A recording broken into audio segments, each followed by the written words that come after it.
So Ja Morant retired, which is crazy because Ja Morant's been around since 2008, and it seems like even after his injuries, he kind of figured out how to be a bench player, and he spent the last season with the Grizzlies, which I think they did it so he can kind of help out Ja Morant, not only as a backup but as a mentor. Because Ja Morant, when I look at Ja Morant's game, it's just like how Derrick Rose was the first 3 years when he was with the Chicago Bulls.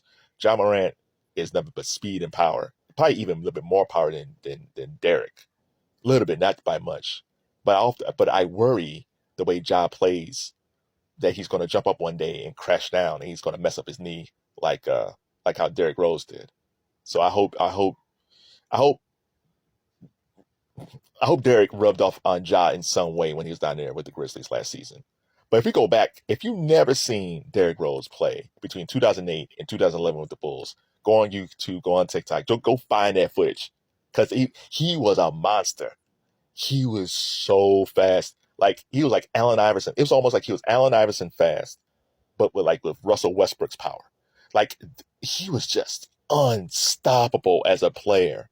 I can't even think of anybody who did stop Derrick Rose at all. And that was the Bulls' best chance of winning a championship. I think most Bulls fan, because they haven't won a championship since Jordan left. When Ja was there with those teams that they had, even though LeBron was in the East and LeBron with the Cavs and LeBron with the Heat, it's tough. Either way, I think Chicago had a chance at least to be in the conference final if Ja would have stayed healthy and maybe even make it to a final, even getting past LeBron. But it didn't quite work out because he got hit. So he wins. So he wins the MVP in 2011, and some people thought LeBron deserved that MVP. And it's like, well, Derrick Rose carried that Chicago team on his back. I mean, they had good players, but Derrick Rose, he was that team. And to be fair, LeBron should at least have 5, 6 MVPs on his own. Even if he didn't win in 2011, he should at least have five overall. But so he gets hurt. Rose gets hurt in the playoffs, I think, that year, and then he's still trying to figure out how to play as a player. And he kept on getting hurt. Like he came back and got hurt. And came back and got hurt. And after a while, it just didn't work out in Chicago. And he eventually found his way to my Cavs. Now, and you look at his lineup, and it's like, I mean, look at it. It's a crazy line. You have Isaiah Thomas, who came from Boston. You have D. Wade, who played with LeBron. This is a 2017-18 team. You have D. Wade, who played with LeBron with the Heatles. There's LeBron. There's Kevin Love. There's Tristan Thompson. That's the starters. Then you have the bench, and you got Derrick Rose, J.R. Smith, Kyle Korver, Jay Crowder, and Channing Frye.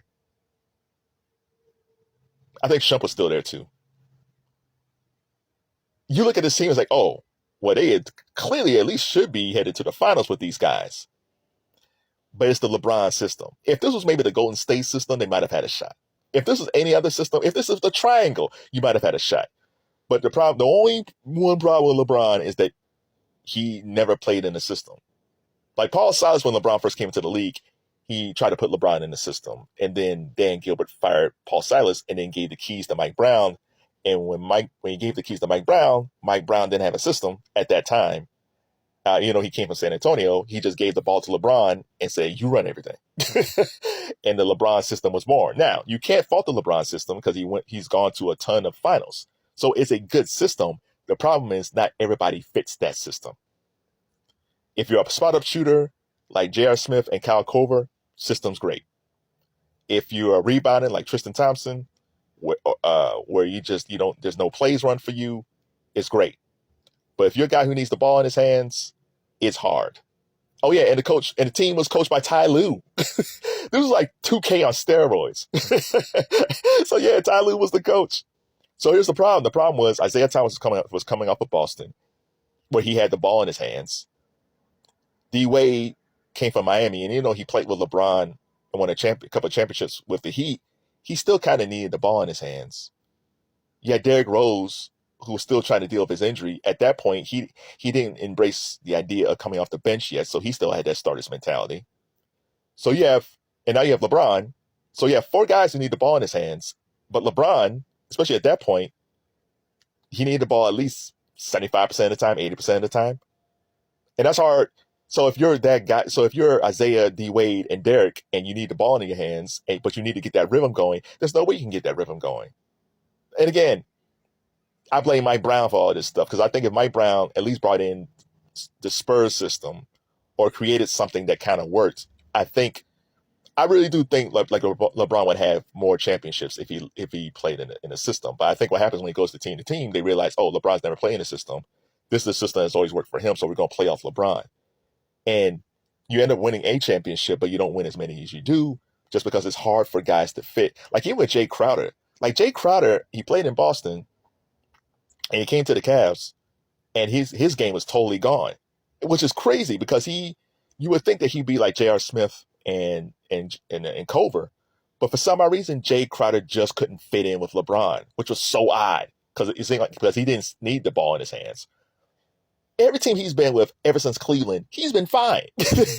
Every team that Jay Crowder's been with, he's back being Boston Jay Crowder. So I don't even know what happened. But yeah, being a Cavs fan, I'm watching this what if team, which looks fake, but it was real. It's like, man, what could have been? But shout out to Derrick Rose in the Cleveland Plain Dealer today.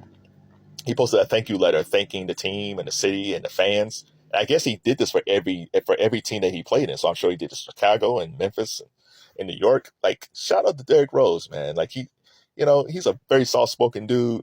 He has some legal stuff, back in the day. But for overall, he was a very soft-spoken dude, great player. Doubt he'll be a Hall of Famer. But the fact that he was able to revise his game again. So after the Cavs, that's a good thing. Let me bring this up before I go. So after the Cavs thing blew up, Derrick got hurt again in 2018, I think. And he left the team. And he thought about retiring. He thought about quitting basketball. He found his way to Minnesota, where his old coach, Tom Thibodeau, was, and Tibbs revamped his game. He finally convinced Derrick, like, listen, you're never going to be this guy anymore. You're not going to be the high flyer. You're not going to be the guy who's going to outrun everybody. You got to use your vision. And that's the one thing about Derrick Rose that was underrated. He had great vision. He had great vision. You just have to find spaces where before you can be fast and cut through these spaces. Now you just have to be more tactical. And once Tibbs convinced Derrick to become that player, and also convinced him to come off the bench, he became a great journeyman player, like really, really good. So shout out to Derrick Rose, good player. Be sure to check out his old clips on TikTok and YouTube of young Derrick Rose. And man, this Cavs team could have been amazing. That makes me mad.